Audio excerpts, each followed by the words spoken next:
Il cherche une assistante. Il pense qu'il cherche quelqu'un pour organiser son agenda, filtrer ses mails, calmer les investisseurs impatients. Il ne sait pas encore qu'en réalité, il cherche bien plus que ça. Elle, dans un train qui file vers Paris sous un ciel gris perle, serre la main de son petit garçon endormi contre son épaule. Elle ne sait pas exactement ce qu'elle cherche. Elle a simplement la sensation brûlante que sa vie d'avant est terminée, qu'il lui faut autre chose. Une nouvelle ville, un nouveau travail, une nouvelle version d'elle-même. Sur l'écran fissuré de son téléphone, une offre d'emploi reste ouverte. PDG d'une PME innovante à Paris, cherche assistant, aide de direction, polyvalent. Elle relit le titre, encore et encore. Il cherche une assistante. Elle cherche une nouvelle vie. Thomas Delaunay est assis derrière la grande baie vitrée de son bureau, au dernier étage d'un immeuble moderne près de la gare de Lyon. La pluie trace des lignes obliques sur le verre. Le logo de sa société, Greenlink, se reflète sur la surface brillante de sa table de réunion. Greenlink, c'est son 3e bébé, comme il aime le dire. Le premier, c'est sa fille, Léa. Le deuxième, c'est l'idée de départ. Une plateforme qui aide les entreprises à réduire leur empreinte carbone grâce à des outils simples. Le troisième, c'est tout ce qu'il a construit autour de cette idée. Une équipe, des bureaux, des contrats, un avenir. Et parfois, il a l'impression d'être en train de tout gâcher. Léa a 8 ans. Elle vit avec lui depuis que sa mère est partie en Suisse pour un poste qu'elle ne pouvait pas refuser. Ça fait presque 3 ans qu'il jongle entre les réunions d'investisseurs et les réunions parents-profs, les démonstrations produits et les spectacles de danse. Il n'y arrive plus. Son agenda est un chaos permanent, son mailbox une catastrophe nationale. Et la dernière fois, il a oublié l'anniversaire de sa propre fille. Il se revoit, ce soir-là, rentré avec 3 heures de retard, les bras chargés de dossiers, et un gâteau acheté à la dernière minute, dans une boulangerie déjà en train de fermer. Léa l'attendait sur le canapé, encore en robe de princesse, les yeux brillants de larmes séchées. Depuis, la culpabilité lui colle à la peau. Sur l'écran de son ordinateur, l'annonce pour le poste d'assistante s'affiche encore. Il relit quelques CV qu'on lui a transférés, beaucoup de profils formatés, des écoles de commerce, des expériences parfaites dans des grands groupes, mais il n'accroche à rien. « Thomas, tu rêves ?» La voix de Claire, sa directrice des opérations, le tire de ses pensées. Il lève les yeux. Claire est appuyée contre l'encadrement de la porte, un dossier sous le bras. « Non, je regardais les candidatures. Tu n'as toujours pas trouvé la perle rare ?» demande-t-elle, avec un sourire en coin. « J'ai surtout trouvé des gens qui veulent être proches du PDG d'une start-up en pleine croissance pour booster leur CV. Tu es un peu parano, non? Un peu réaliste, corrige-t-il. Claire s'installe en face de lui. Ce qu'il te faut, ce n'est pas quelqu'un d'impressionné par ton titre. C'est quelqu'un qui va te rappeler que tu as une vie en dehors de Greenlink. Super. Donc il me faut une assistante et une coach de vie. Tu n'en connais pas une, par hasard? Peu. Être qu'elle est déjà dans la pile de CV. Lâche Claire, en haussant les épaules. Laisse-lui une chance. Thomas soupire, mais un coin de sa bouche sourit. Il ne sait pas encore qu'à ce moment précis, la femme dont parle Claire regarde la même annonce, avec une boule au ventre très différente. Dans le train, Camille relève la tête. Les panneaux défilent. Mélin, Lieusaint, bientôt Paris. Jules dort, les doigts encore serrés autour de son petit camion rouge. Ses cils noirs font de l'ombre sur ses joues rondes. Camille passe doucement la main dans les cheveux de son fils. « On y est presque, mon cœur », murmure-t-elle. Dans sa valise, il y a toute sa vie. Quelques vêtements, des livres, des dessins de Jules, des papiers administratifs. Et dans son sac à main, une enveloppe froissée. Le jugement du tribunal qui confirme la garde principale de Jules pour elle et un droit de visite pour son ex, Marc. Marc, le père de son fils.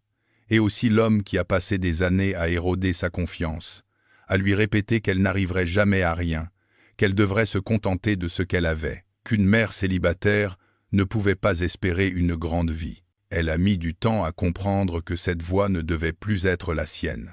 Quand sa cousine Élodie lui a proposé de venir à Paris le temps de se reconstruire, Camille a d'abord ri. Paris, pour elle, c'était loin, cher, bruyant. Mais petit à petit, l'idée a pris racine. Une nouvelle ville où personne ne la connaît, où elle ne croisera pas Marc au supermarché, où les regards ne seront pas remplis de « on sait ce qui s'est passé ». Elle soupire, rouvre l'annonce, gestion de l'agenda, coordination de l'équipe, interface avec les clients et partenaires, suivi de projets, poste polyvalent dans un environnement dynamique, télétravail partiel possible. Mais-il que, elle a été assistante de cabinet médical pendant 8 ans dans une petite ville de province. Elle a géré les rendez-vous, les urgences, les patients anxieux, les médecins stressés. Elle a appris à garder son calme même quand tout se dérègle. Elle sait faire. Elle veut croire qu'elle sait faire. Mais en bas de l'annonce, 4 mots la font hésiter. Anglais courant exigé. Son anglais est correct. Pas parfait, pas courant. Elle le sait. Une part d'elle se dit qu'elle n'a aucune chance. Une autre part, celle qui a fait sa valise, qui est montée dans ce train, lui chuchote. Et alors? Tandis quand même. Elle ouvre l'application mail. Commence à écrire. Madame, monsieur, je me permets de vous adresser ma candidature pour le poste d'assistante de direction polyvalente. Elle hésite, puis ajoute une phrase qu'on lui a toujours conseillé d'éviter. Mon parcours est atypique, mais... Elle efface le « mais ». Mon parcours est atypique. Il m'a appris à m'adapter rapidement, à garder la tête froide dans les situations d'urgence et à communiquer avec des interlocuteurs exigeants et parfois vulnérables. Elle joint son CV, prend une inspiration et appuie sur « Envoyer ». À ce moment précis, le train entre en gare de Paris. Une annonce monotone résonne dans les haut-parleurs. Jules remue, ouvre les yeux. « Maman, on est à Paris ?»« Oui, mon cœur. On commence notre nouvelle vie. » 2 semaines plus tard, Camille se tient devant un immeuble de verre et de métal, dans le 12e arrondissement. Son cœur tape un peu trop vite. Sur la façade, le logo vert de Greenlink tranche avec le ciel d'un bleu vif. C'est une belle matinée de printemps, mais elle a les mains moites. Elle jette un coup d'œil à son téléphone. 8h57. Elle est à l'heure. Elle a passé la nuit à réviser des expressions en anglais sur YouTube, à repasser son seul tailleur un peu chic, à demander à Élodie de garder Jules pour la matinée. Maintenant, il n'y a plus qu'à monter. À l'accueil, une jeune femme la salue avec un sourire. « Bonjour. Vous avez rendez-vous ?»« Oui, pour le poste d'assistante de direction. Camille Martin. »« Ah oui, bien sûr. Monsieur Delaunay va vous recevoir. Vous pouvez monter au sept, porte à droite. » Dans l'ascenseur, Camille se regarde dans le miroir. Ses cheveux châtains sont relevés en un chignon simple, quelques mèches s'échappent déjà. Ses yeux noisettes trahissent son trac, mais aussi quelque chose de nouveau, une détermination fragile. Au sept, la porte s'ouvre sur un open space lumineux, rempli de plantes vertes et de bureaux en bois clair. Des jeunes en basket tapent sur des claviers, discutent devant un tableau blanc couvert de schémas. Une start-up, pense-t-elle. Ça lui semble être un autre monde. Une femme brune s'avance vers elle, un classeur à la main. « Bonjour Camille. Je suis Claire, la directrice des opérations. On a déjà échangé par mail. »« Oui, bonjour, enchanté. » Claire serre sa main avec chaleur. « Venez. Je vais vous présenter à Thomas. » Elle la guide vers une grande baie vitrée au fond. Le bureau de Thomas est ouvert, sans porte fermée, juste une cloison vitrée. Camille aperçoit un homme penché sur son ordinateur, chemise blanche légèrement froissée, cravate desserrée. Ses cheveux châtains foncés sont ébouriffés, comme s'il avait passé la main dedans 100 fois ce matin. Claire frappe doucement à la paroi. « Thomas, c'est Camille. » Il relève la tête. Ses yeux gris accrochent ceux de Camille. Elle a un léger sursaut intérieur. Il a ce regard fatigué de ceux qui dorment peu, mais aussi une intensité qu'elle ne s'attendait pas à trouver chez un patron. « Bonjour, mademoiselle Martin. Entrez, je vous en prie. » Sa voix est plus douce qu'elle ne l'aurait cru. Claire les laisse, refermant la cloison vitrée. Camille s'assoit, pose son sac discrètement à ses pieds. Thomas consulte un dossier, puis relève de nouveau les yeux. « Merci d'être venu. Vous avez fait le trajet de Montreuil, c'est ça? » « Pour l'instant, oui. Je viens d'emménager. Je suis hébergé chez ma cousine, mais je suis prête à m'installer définitivement à Paris si je trouve un poste stable. » Il hoche la tête. Il a déjà lu ça dans sa lettre de motivation, mais il voulait l'entendre de sa voix. Il feuillette quelques pages. « Votre parcours est atypique, effectivement, comme vous l'écrivez. Cabinet médical, petite ville, puis une pause l'an dernier. Oui, j'ai arrêté quelques mois pour m'occuper de mon fils, explique-t-elle, la voix légèrement rauque. Il a 5 ans. Il relève la tête, croise son regard. Un enfant. Il se sent immédiatement concerné. Vous élevez votre fils seul? Oui. Elle ne détaille pas. Elle ne veut pas parler de Marc ici, pas devant ce PDG qui pourrait se contenter de cocher des cases. Mais elle sent qu'il ne lui a pas posé la question pour la juger, juste pour comprendre. Je vous demande ça, précise-t-il, parce que le poste peut être intense. Il y a des périodes de rush, des réunions tôt le matin, parfois tard le soir. J'essaye de mieux organiser tout ça, mais la réalité est ce qu'elle est. Camille prend une inspiration. C'est le moment ou jamais. Je comprends. J'ai travaillé pendant des années avec des médecins qui faisaient des gardes, des urgences, des réorganisations du planning au dernier moment. Je sais ce que c'est qu'un emploi du temps qui dérape. Elle hésite, puis ajoute « Mais je dois aussi être honnête.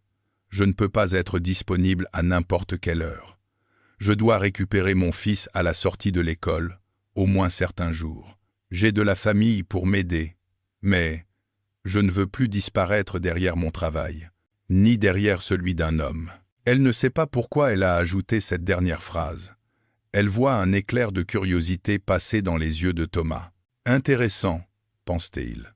Il s'attendait à ce qu'elle dise « Je ferai tout ce qu'il faut », comme tant d'autres candidates.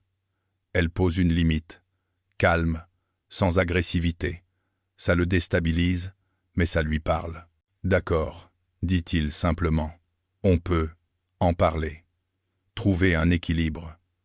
On a mis en place du télétravail, des horaires flexibles. Il marque une pause. Vous avez conscience que le salaire proposé n'est pas celui d'un grand groupe parisien? J'en ai conscience. Je ne cherche pas à devenir riche. Je cherche à vivre correctement, à être utile et à rentrer chez moi sans me détester. » Un silence suit cette phrase. Thomas soutient son regard. Il sent quelque chose se dénouer en lui. Cette femme dit tout haut ce qu'il se refuse à formuler depuis longtemps. La suite de l'entretien glisse plus facilement qu'il ne l'aurait cru. Il parle de gestion de planning, de priorité, de coordination d'équipe. Si un investisseur vous appelle en panique parce qu'il n'a pas le dernier reporting, vous faites quoi? Demande-t-il. Je lui réponds calmement que je vais vérifier avec vous, je lui donne un délai réaliste et je vous préviens immédiatement. Et s'il insiste pour vous parler mal, parce qu'il met de l'argent, je lui rappelle poliment les limites, et je vous en parle ensuite. Vous êtes le PDG, pas lui. Il ne peut s'empêcher de sourire. Et si je vous parle mal, moi, elle le regarde, droit dans les yeux. Je vous rappelle les limites aussi. Peut être pas le premier jour, mais je ne laisserai plus quelqu'un me marcher dessus, sous prétexte qu'il paye mon salaire. Une brève image lui traverse l'esprit. Lui, rentrant tard, s'adressant sèchement à Claire ou à une autre assistante. Il grimace. « Ça me semble sain », répond-il finalement. Ils abordent la question de l'anglais. Thomas sent la gêne de Camille. « Pour être tout à fait honnête, mon anglais est fonctionnel, dit-elle. Je peux gérer des mails, organiser des voyages, comprendre une conversation simple, mais pour des négociations complexes, il vaut mieux que ce soit vous. Heureusement pour vous, j'ai déjà tendance à m'en occuper, répond-il avec un sourire. On pourra vous faire suivre quelques cours si besoin. Elle se détend un peu. À la fin de l'entretien, il se surprend à avoir envie de continuer la conversation, à lui demander comment elle voit sa nouvelle vie à Paris, ce qu'elle aime faire en dehors du travail. Mais ce n'est pas le moment. Merci Camille. On a encore quelques entretiens, mais on vous donnera une réponse rapidement. Merci à vous. Elle se lève, ramasse son sac. Au moment de sortir, elle se retourne presque malgré elle. Monsieur Delaney? Oui? Je sais que mon CV ne ressemble pas à ceux que vous recevez d'habitude, mais je sais gérer des situations humaines compliquées. Et vous dirigez une entreprise faite d'humains, pas seulement de chiffres. Elle rougit un peu d'avoir osé. Il reste une seconde silencieux, puis acquiesce. Vous avez raison. Bonne journée, Camille. Quand la cloison vitrée se referme derrière elle, Thomas reste un instant immobile. Puis, il attrape son téléphone. Claire? Oui? Tu peux annuler les entretiens de cet après-midi? Je crois qu'on a trouvé. Le premier jour de Camille chez Greenlink commence avec un imprévu. Elle arrive à 8h45, en avance, le cœur bien décidé à faire bonne impression.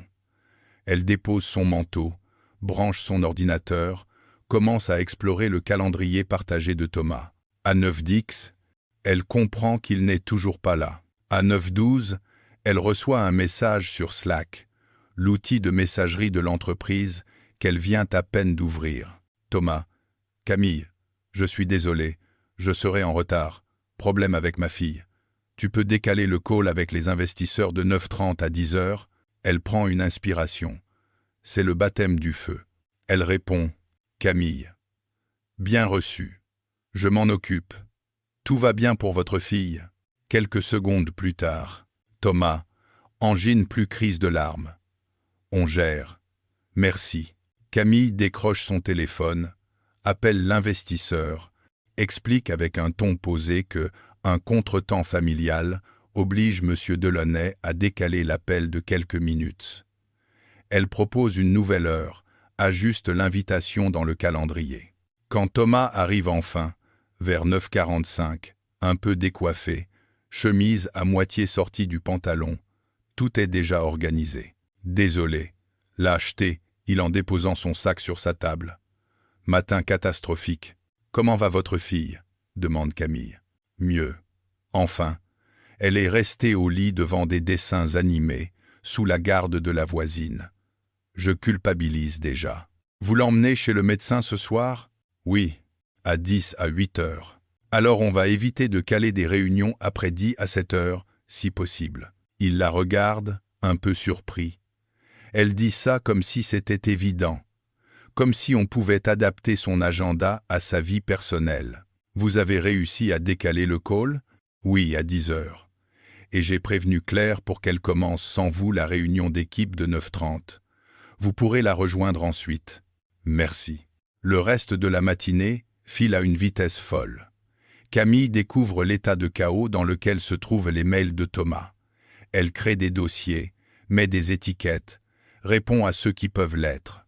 Elle commence un document intitulé « Priorité de la semaine » et le partage avec lui. À midi, Claire passe devant son bureau improvisé. Alors, ce baptême du feu, Camille sourit. J'ai survécu. Si vous avez survécu à un lundi matin avec Thomas en retard, vous survivrez à tout ici. Plus tard, Camille entend des éclats de voix dans le couloir, des rires d'enfants. Elle se tourne et voit une petite fille brune qui trottine dans l'open space, un dessin à la main, suivi de Thomas qui porte un sac à dos rose. Pardon, lance-t, il a l'équipe. L'école a appelé, ils ferment une classe pour cause de microbes. Léa va télétravailler aujourd'hui. C'est mon bureau, dit la petite avec sérieux, en s'installant sur une chaise vide. Camille sourit. Thomas s'approche de son poste. Camille, je vous présente Léa. Bonjour Léa, dit Camille. Je suis Camille. Je travaille avec ton papa maintenant. Tu sais faire des licornes? Demande la fillette, l'air très concerné. Je peux essayer, répond Camille. Thomas lève les yeux au ciel. Attention, avertit-il.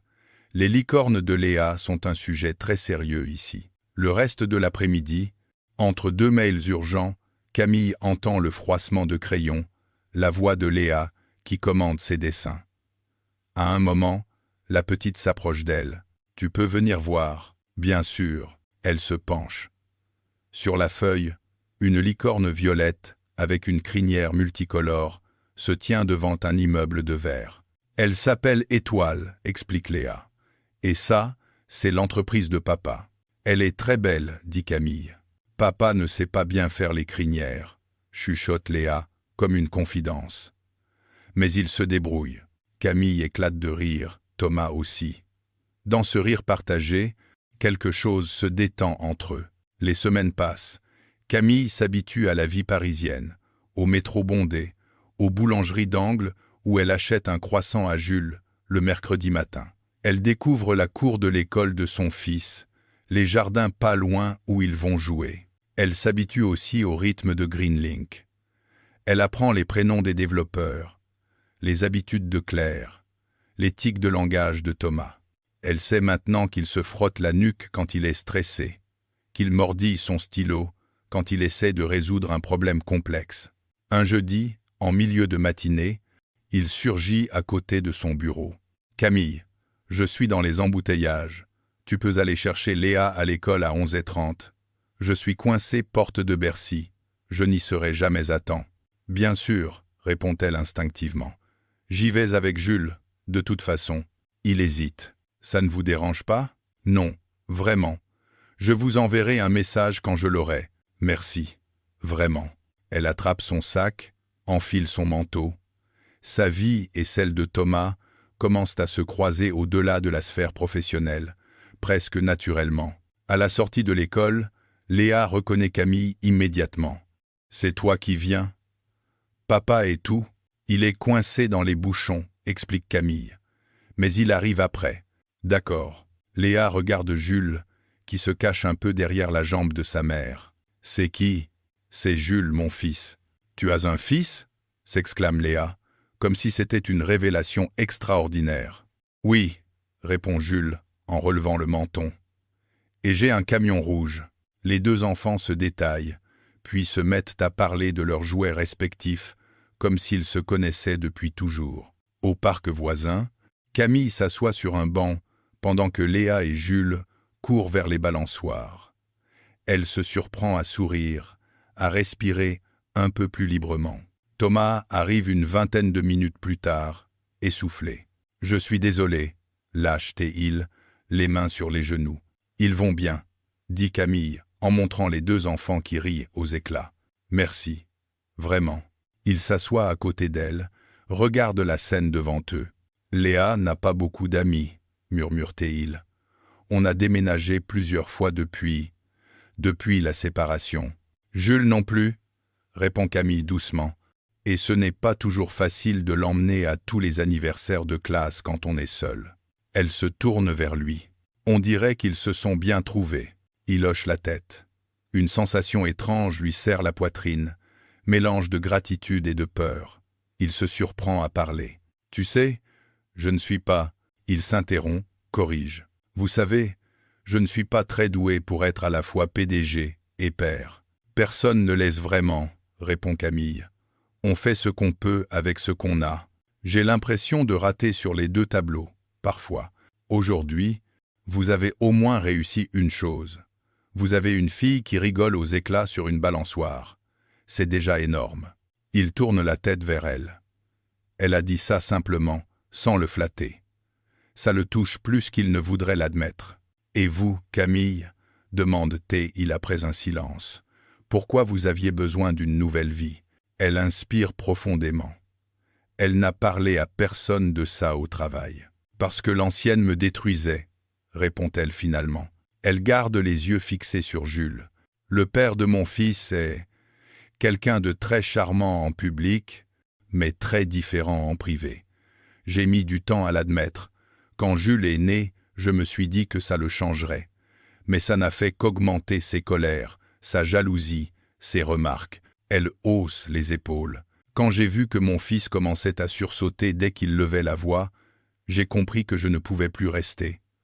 On est parti avec 2 valises. Paris, c'était la promesse de ne plus être la fille qui a tout gâché. juste Camille. Thomas sent une colère sourde monter en lui. Pas contre elle, mais contre cet homme qu'il ne connaît pas. Il revoit Léa, bébé, dans les bras de sa mère, leurs disputes, leurs reproches. Il sait à quel point les mots peuvent faire mal. « Vous avez été courageuse, dit-il simplement. J'ai juste eu peur pour mon fils, corrige-t-elle. La peur, ça pousse à bouger. Le vent se lève, porte les rires des enfants. Un moment de silence s'installe, mais ce n'est pas un silence gêné. C'est un silence qui dit « Je t'ai confié un morceau de mon histoire, et tu l'as reçu ». À mesure que les semaines deviennent des mois, la complicité entre Thomas et Camille se tisse par petites touches. Un café posé discrètement sur son bureau, les matins de rush. Un sourire partagé quand Léa envoie un message bourré d'émojis sur Slack pour demander si son père peut rentrer tôt. Un regard entendu quand un investisseur fait une remarque déplacée en visioconférence et que Camille coupe le micro juste à temps pour que Thomas jure sans être entendu. Un soir, alors que tout le monde est parti, il se retrouve seul dans l'open space. Les lumières de la ville scintillent au loin. « Tu devrais rentrer », dit Thomas sans lever la tête de son écran. « Vous aussi », répond Camille en rangeant des dossiers. « J'ai encore ce deck à finir pour demain. Et j'ai encore un fils à coucher », rappelle-t-elle doucement. Il relève enfin les yeux, la regarde. Il y a dans son regard quelque chose de plus que la simple reconnaissance professionnelle, quelque chose qu'il n'ose pas nommer. « D'accord, capitule-t-il. On arrête pour ce soir. » Elle sourit. « Voilà une sage décision, monsieur le PDG. » En quittant les bureaux, ils prennent l'ascenseur ensemble. Elle sent son cœur battre un peu plus vite sans savoir pourquoi. Il se tient à côté d'elle, assez près pour qu'elle sente le parfum léger de sa peau, assez loin pour respecter une distance. « Camille ?» murmure-t-il alors que les portes s'ouvrent au rez-de-chaussée. « Oui, merci. Pour tout ça. Pour m'aider à ne pas me perdre dans mon propre boulot. » Elle soutient son regard. « De rien. C'est un peu dans la description de poste, non ? C'était écrit « Gestion de l'agenda, pas sauvetage de PDG en burn-out ». On pourrait l'ajouter « Plaisante, telle ». Ils éclatent de rire. Pourtant, derrière l'humour, un fil invisible les relie. Un fil fait de respect, de fatigue partagée, d'admiration mutuelle. Et d'autres choses, qui se faufilent dans les interstices. Ils ne s'en rendent pas encore vraiment compte, mais les enfants, eux, le voient déjà. « Maman, tu crois que Thomas, il est triste quand on n'est pas au bureau ?» demande un soir Jules, la bouche pleine de pâtes. « Je pense qu'il a beaucoup de choses dans la tête », répond Camille en souriant. « Moi, je crois qu'il t'aime bien », affirme Jules avec sérieux, « parce qu'il te regarde pas pareil que les autres. Jules, mange, s'il te plaît, évite de dire n'importe quoi. » Mais son cœur fait une drôle de pirouette. De son côté, Léa demande à son père, alors qu'il rentre de l'école, « Papa, pourquoi tu souris tout le temps quand Camille vient nous chercher ?»« Je souris tout le temps, » affirme-t-il, faussement vexé. « Non, pas pareil. Avec Camille, c'est comme quand tu manges du chocolat. » Il éclate de rire, mais il sent ses joues chauffer. La vie, pourtant, ne suit jamais une courbe parfaitement ascendante. Il y a des creux, des nœuds, des failles qui se réveillent. Pour Thomas, le creux arrive avec un mail. Un simple mail, un mercredi matin. Objet, urgent, préoccupation série B. Un investisseur principal de Greenlink s'inquiète. Les chiffres du dernier trimestre sont bons, mais pas autant qu'espéré.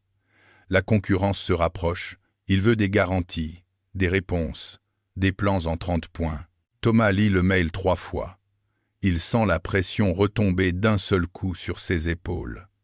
Son instinct lui susurre qu'il doit tout contrôler, tout vérifier, remplir chaque minute de chaque journée de travail. Les jours suivants, il replonge dans ses vieux travers. Il allonge les réunions, en ajoute d'autres. Il réécrit lui-même des présentations que son équipe pouvait très bien gérer. Il envoie des messages tard dans la nuit. Camille le voit se transformer. Son regard se durcit, son ton se tend. Elle essaye de protéger son temps, de lui rappeler ses limites. Thomas, vous aviez promis à Léa d'aller la chercher à la danse aujourd'hui, rappelle-t-elle un vendredi. Je ne peux pas, gronde-t-il. On a le call avec les investisseurs à 10 à 8 heures. On pourrait le décaler à lundi, propose-t-elle. On ne décale pas un call avec des gens qui investissent des millions sur un coup de tête. Ce n'est pas un coup de tête, Thomas, c'est votre fille. Et c'est aussi son avenir, rétorque-t-il, plus sèchement qu'il ne l'aurait voulu. Le mot claque, Camille se fige. Elle le regarde, blessée. Il y a peut être d'autres façons d'assurer son avenir que de la laisser attendre dans un hall de danse pendant des heures, murmure-t-elle. Je n'ai pas besoin d'une assistante pour m'expliquer comment être père, coupe-t-il. Le silence qui suit est lourd. Camille acquiesce, lentement. Très bien, dit-elle simplement. Je vais voir pour réorganiser le call. Elle quitte son bureau, le cœur serré. Une voix ancienne se réveille en elle. Tu en demandes trop, Camille. Tu devrais te taire. Tu devrais être reconnaissante. Elle la repousse, mais c'est difficile. Le soir même, alors qu'elle rentre chez Élodie, son téléphone vibre. Un message de Marc. Alors c'est vrai, tu vis à Paris maintenant. On m'a dit que tu avais trouvé un super boulot. Tu t'en sors bien, pour une petite assistante. Elle serre le téléphone dans sa main. Quelques minutes plus tard, un autre message. Tu crois que Jules sera mieux là-bas, loin de son père? Tu te prends pour qui, sérieux? Il lit, Camille, sent les larmes monter. Elle avait réussi à le garder à distance grâce au jugement, aux échanges limités. Mais il revient toujours par une brèche. Elle arrive chez sa cousine avec un sourire fatigué, embrasse Jules, le met au bain, lit l'histoire du soir. Puis, une fois qu'il est endormi, elle s'effondre sur le canapé. « Ça va ?» demande Élodie, en posant 2 tasses de tisane sur la table. « Non », lâche Camille, les yeux embués. Elle raconte la remarque de Thomas, les messages de Marc, la sensation de retomber dans un schéma qu'elle pensait avoir quitté. J'ai l'impression de me retrouver encore avec un homme dont le boulot est plus important que tout, même que sa fille. Et moi je suis là, à arranger les choses, à faire tampon, à me prendre des remarques. Thomas, c'est pas Marc, rappelle doucement Élodie. Peut être. Mais ce soir, ils avaient la même voix. Le lendemain, la tension ne retombe pas. Au bureau, une rumeur circule. Certains collègues murmurent que Camille est privilégiée parce qu'elle est souvent en contact direct avec Thomas, qui lui confie des dossiers importants, qu'on les voit parfois partir en même temps. Camille l'apprend par hasard, en passant près de la machine à café. De toute façon, c'est clair qu'elle est sa chouchoute, chuchote quelqu'un. Tu crois qu'il se passe un truc? Tu l'as vu, toi? Ce qu'il y a dans son regard quand elle parle? Oh, arrête. Camille s'éloigne, le cœur lourd. Elle n'a rien demandé de tout cela. Elle a mis des limites. Elle a essayé de garder une distance professionnelle. Et pourtant, la suspicion est là. Le soir, alors qu'elle s'apprête à partir, Thomas débarque à côté de son bureau, les traits tirés. « Camille, on doit finaliser la présentation pour demain. Tu peux rester ?» Elle regarde l'heure. 18h20. Jules l'attend chez Élodie. « Je peux rester une demi-heure, pas plus. »« Ce ne sera pas suffisant, » réplique-t-il. « J'ai besoin de toi pour relire, réorganiser. Thomas, je vous l'ai dit. Je dois aller chercher mon fils. » Il souffle, exaspéré. Tout le monde fait des efforts en ce moment, Camille. Vous aussi, vous pourriez. Tout le monde n'est pas parent solo, coupe-t-elle, piquée. Claire a 2 enfants, et elle est encore là, souligne-t-il. Claire a un conjoint pour partager. Moi? Non. Je ne vous demande pas de rester tous les soirs, juste ce soir. Et moi, je vous demande de respecter ce qu'on avait convenu dès le début. Je ne peux pas être disponible à n'importe quelle heure. Sa voix tremble légèrement. Dans l'open space, quelques têtes se tournent. La scène attire l'attention. « Camille » commence-t-il, agacé. « Non, Thomas » l'interrompt-elle. « Je ne suis pas votre tampon émotionnel. Je suis votre assistante. Je fais mon travail, et je le fais bien.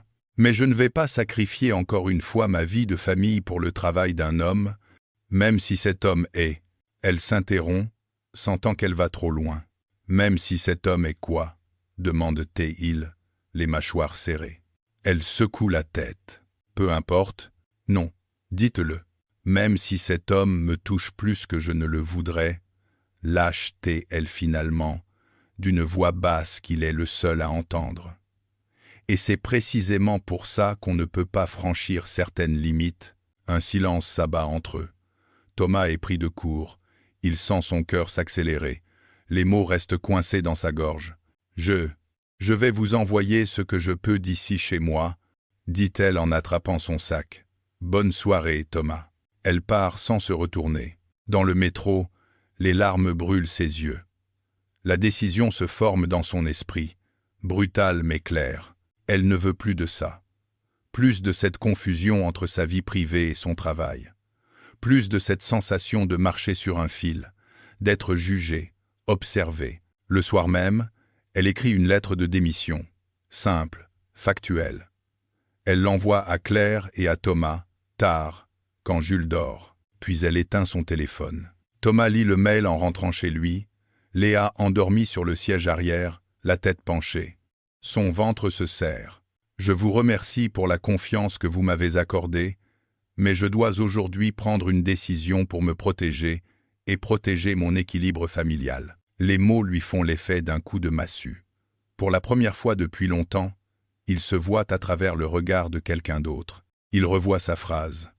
On ne décale pas un call avec des gens qui investissent des millions sur un coup de tête. Il revoit son ton sec, ses exigences, ses messages tardifs. Il coupe le moteur. Reste un instant dans l'obscurité, incapable de bouger. « Papa ?» murmure une petite voix derrière lui. « Oui, ma puce ? Pourquoi tu fais cette tête ? Quelle tête ? Comme quand tu as oublié mon anniversaire, l'autre fois. » Il ferme les yeux. La vérité, brutale, se plante devant lui.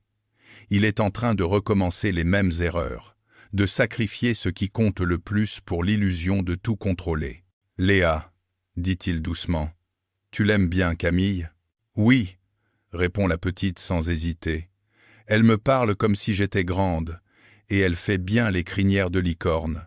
Pourquoi ? Parce qu'elle ne va peu être plus travaillée avec papa. » Quoi ? La détresse dans la voix de sa fille le transperce. « Tu as encore crié ?» demande-t-elle. « Comme avec maman ? » « Non, ce n'est pas. » Il s'interrompt. Face à son enfant, les excuses sonnent creux. « J'ai été injuste, » reconnaît-il finalement. Et ça l'a blessé. Léa croise les bras. « Tu fais toujours ça, papa. Tu cries, et après tu dis « pardon », mais les gens sont déjà partis. « Je sais », souffla-t-il. « Tu peux lui dire pardon avant qu'elle parte pour de vrai ?» propose Léa. Il se retourne vers elle. Elle le regarde avec une gravité étonnante pour ses 8 ans. « Je vais essayer », dit-il. Le lendemain, il arrive au bureau plus tôt que d'habitude. Il espère la voir, lui parler, rattraper quelque chose. Mais son poste est vide. Son ordinateur est éteint. Claire s'approche de lui, l'air fermé. « Elle m'a écrit aussi, » dit-elle sans préambule. « Claire, tu veux que je sois honnête ? Tu as vraiment déconné, Thomas. Je sais. Tu comptes faire quoi ? Il inspire profondément. Je vais lui parler, lui présenter des excuses, et changer certaines choses ici, pas seulement pour elle. Ce serait bien, répond Claire. Parce que si tu continues comme ça, tu vas finir par tout perdre. Pas seulement ton assistante. Camille ne vient pas au bureau ce jour-là, ni les suivants. Elle prend quelques jours, comme elle l'a écrit. Elle emmène Jules au parc, cuisine avec Élodie, essaie de respirer. Elle ne répond pas aux mails de Thomas. Elle n'ouvre pas ceux de Marc non plus. Un matin, alors qu'elle sort de l'école de Jules, elle entend quelqu'un l'appeler. « Camille !» Elle se retourne. Thomas est là, un peu essoufflé, tenant par la main une Léa rayonnante. « Papa, c'est elle !» s'exclame la petite. « Je t'avais dit qu'on allait la retrouver. » Camille sent son cœur battre la chamade. Elle ne s'attendait pas à le voir ici, devant l'école de son fils. « Qu'est-ce que vous faites là ?» demande-t-elle, un peu sur la défensive. J'accompagnais Léa à son cours de dessin. À côté, explique-t-il. Elle a insisté pour qu'on passe par ici. Ce n'est pas vrai, proteste Léa. Tu as dit, on pourrait en profiter pour voir si Jules va à cette école.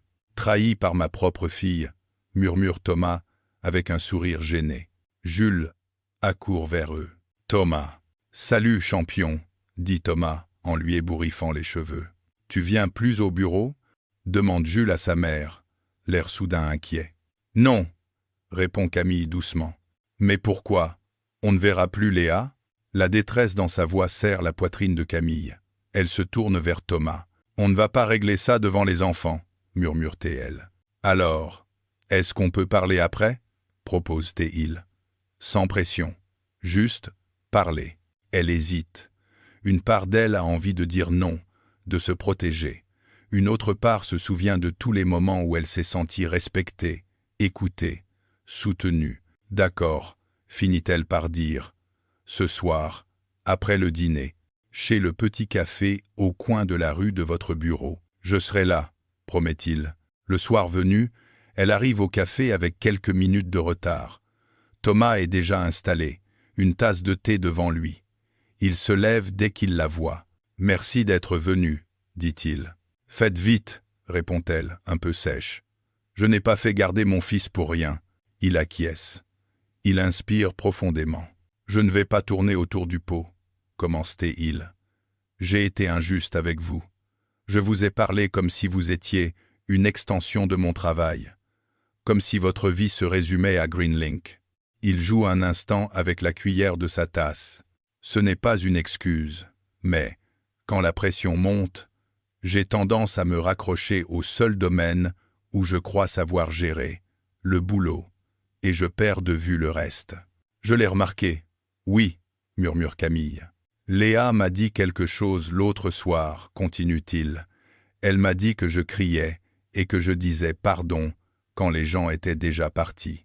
Il relève les yeux vers elle. Je ne veux plus être cet homme-là, ni pour elle, ni pour moi, ni pour vous.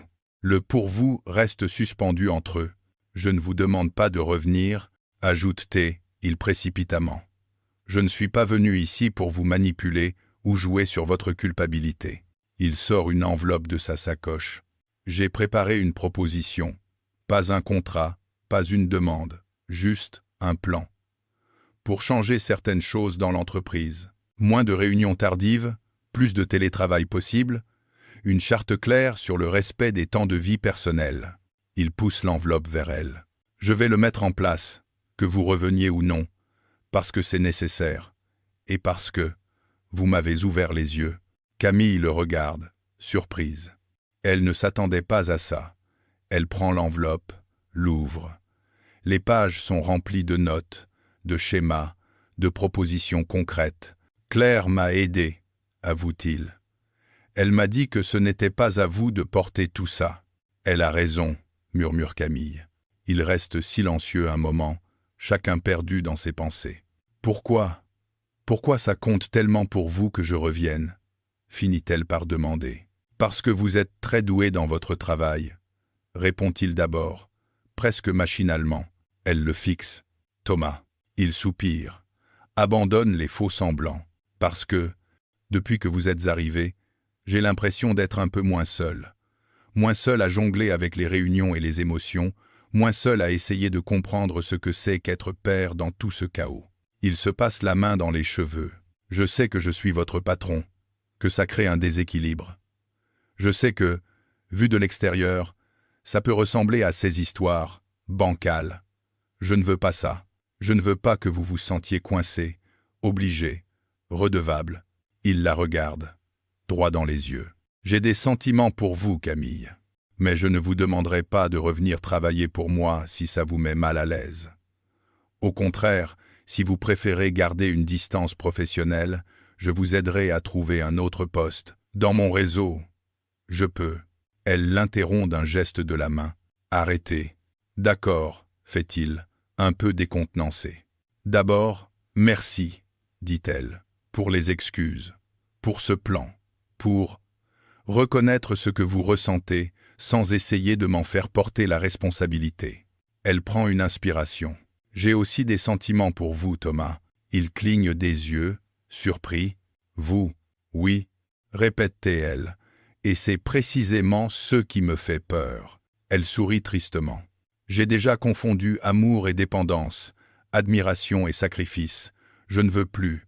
Je ne veux plus me perdre dans le travail d'un homme, ni dans ses humeurs, ni dans ses désirs. Elle pose doucement sa main sur l'enveloppe.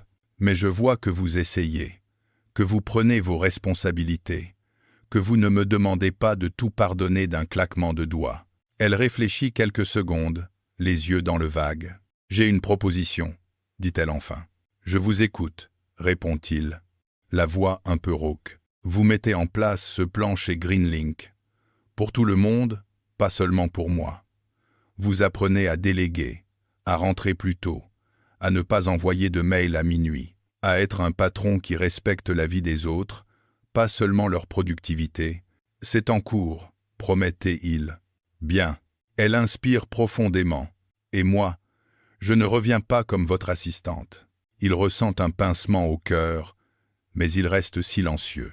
Je reviens comme quelque chose de différent. Différent comment? Claire m'a parlé de votre projet de fondation pour aider les petites entreprises à se mettre au vert sans exploser leur budget. Il acquiesce, surpris. Vous vouliez quelqu'un pour coordonner les projets, les partenariats, en lien avec les associations. Ce serait un poste moins dans votre ombre directe, plus à côté. Elle le regarde.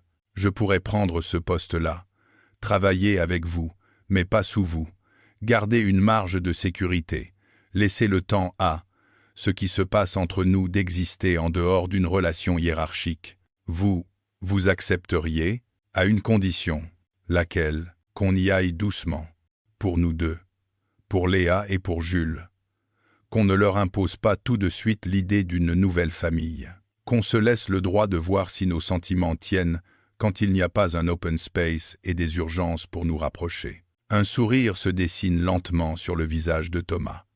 C'est un sourire différent de ceux qu'elle lui connaît, moins inquiet, plus apaisé. « Ça me va, dit-il. Mieux que ça. C'est exactement ce dont j'ai besoin, même si je ne le savais pas. On verra si vos investisseurs sont d'accord, plaisante-t-elle. Pour une fois, ce n'est pas eux qui décident. Ils restent un moment là, au café, à parler des détails, du nouveau poste, des horaires, de l'organisation avec les enfants, de l'idée de se voir parfois en dehors du cadre du travail, sans prétendre être déjà un couple établi. Au moment de se quitter, devant la porte du café, ils hésitent. Il y a cette seconde suspendue où ils pourraient s'embrasser. Mais c'est Camille qui recule d'un pas. Doucement, rappelle-t-elle, avec un sourire. Doucement, répète-t-il. Ils ne la touchent pas. Mais leurs regards suffisent à dire ce qu'ils n'osent pas encore faire.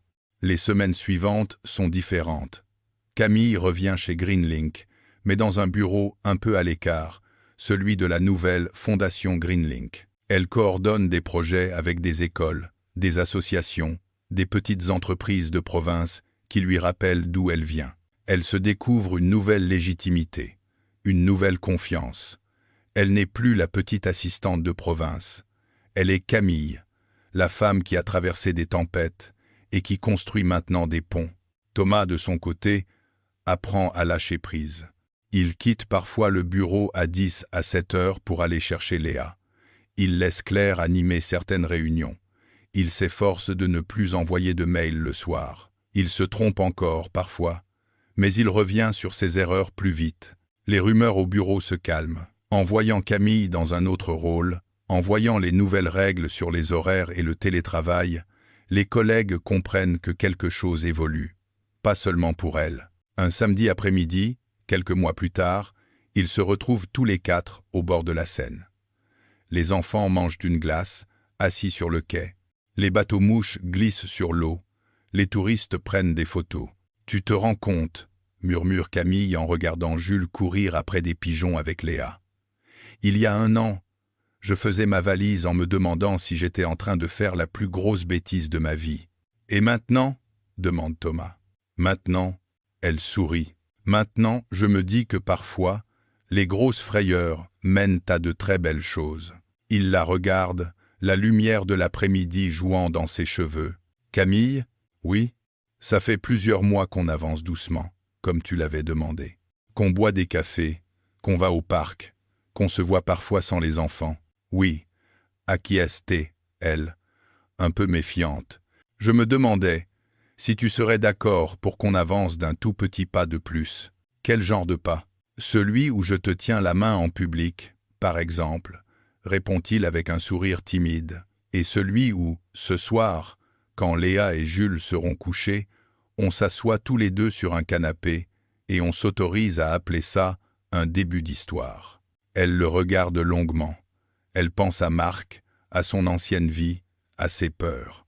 Puis elle pense à tous ces soirs où Thomas l'a laissé partir la première, à tous ces matins où il est arrivé au bureau avec un sourire fatigué mais sincère, à toutes les fois où il a demandé à Léa ce qu'elle voulait faire avant de décider pour elle. Elle tend la main. Ses doigts cherchent les siens. « D'accord, dit-elle, mais on garde le droit d'avoir peur et le droit d'en parler. »« Marché conclu, » répond-il, en refermant doucement ses doigts autour des siens. Les enfants se retournent à ce moment-là. « Burke !» s'exclame Jules. Ils se tiennent la main. « C'est pas Burke !» proteste Léa. « C'est mignon, un peu. » Camille et Thomas éclatent de rire. Ils ne savent pas ce que l'avenir leur réserve. Ils savent seulement qu'ils ne sont plus tout à fait seuls à le regarder en face. Qu'ils ont chacun choisi une nouvelle vie, pas pour fuir la vieille, mais pour la transformer.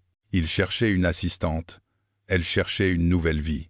Au bout du compte, ils ont trouvé bien plus qu'un poste ou un appartement à Paris. Ils se sont trouvés eux-mêmes, un peu, et l'un l'autre, beaucoup. Et leurs enfants, quelque part entre deux éclats de rire et une crinière de licorne, les regardent avancer en se disant que, peut-être, les grandes personnes peuvent aussi recommencer leur histoire.